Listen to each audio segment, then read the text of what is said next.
छत्रपति संभाजीनगर में Maharashtra state road transport commissioner की धार्मिक यात्रा योजना को वरिष्ठ नागरिकों और श्रद्धालुओं का अच्छा प्रतिसाद मिल रहा है। सामूहिक आवेदन पर विशेष बसों की सुविधाएं दी जा रही है, जिससे हजारों यात्रियों ने विभिन्न तीर्थ स्थलों के दर्शन किए। अब तक के 12,236 किलोमीटर से अधिक दूरी तय कर निगम को लाखों रुपए का राजस्व प्राप्त हुआ। आगारा सामूहिक और प्रभु असंतोष घानी ने बताया कि इस योजना के यात्रियों को सुरक्षित व सुविधाजनक यात्रा के साथ साथ एसटी की आय में भी बढ़ोतरी हुई है।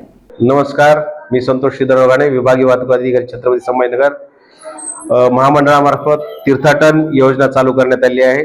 तर या योजनेचा लाभ जे काही आपल्या गावातील प्रवासी भाविक वगैरे असतील त्यांनी या योजनेच्या अंतर्गत 40 प्रवाशांचा एखादा ग्रुप जर नजीकच्या आगारामध्ये आगार व्यवस्थापक यांच्याशी संपर्क साधला तर त्या ठिकाणी आपल्याला आपल्या इच्छेनुसार ज्या काही तीर्थक्षेत्राच्या ठिकाणी तीर्थाटन करायचे आहे, तीर्थक्षेत्राला भेटी द्यायच्या आहेत, अशा ठिकाणी रापा महामंडळामार्फत बस उपलब्ध करून दिली जाते।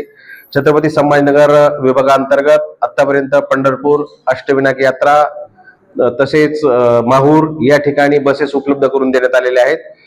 आपण आपल्या इच्छेनुसार आपणास आवश्यक असलेल्या ठिकाणाची निवड करून तशा प्रकारची मागणी जवळच्या नजीकच्या आगारात नोंदवल्यास आपणास ती बस उपलब्ध करून देण्यात येईल। यासाठी कुठल्याही प्रकारची अट महामंडळाद्वारे ठेवण्यात आलेली नाहीये।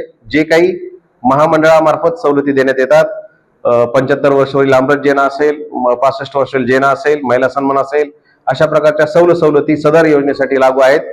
तरी सर्व भाविक प्रवाशांना माझी अशी विनंती आहे की आपण सदर तीर्थाटन योजनेचा लाभ घ्यावा। तीर्थाटन योजनेतून गाड्या आतापर्यंत किती किलोमीटर फिरलेल्या आहेत, त्यातून कसं आपल्याला आतापर्यंत छत्रपती संभाजीनगर विभागांतर्गत जे आपण बसेस उपलब्ध करून दिल्या आहेत, तर गत महिन्याच्या आकडेवारीनुसार आपण 12,236 किलोमीटर चालवून त्या योजनेअंतर्गत विविध ठिकाणच्या प्रवाशांना ती सोय उपलब्ध करून देऊन त्याद्वारे महामंडळाचे उत्पन्न वाढवण्याच्या दृष्टिकोनातून आपण प्रयत्न केले आहे।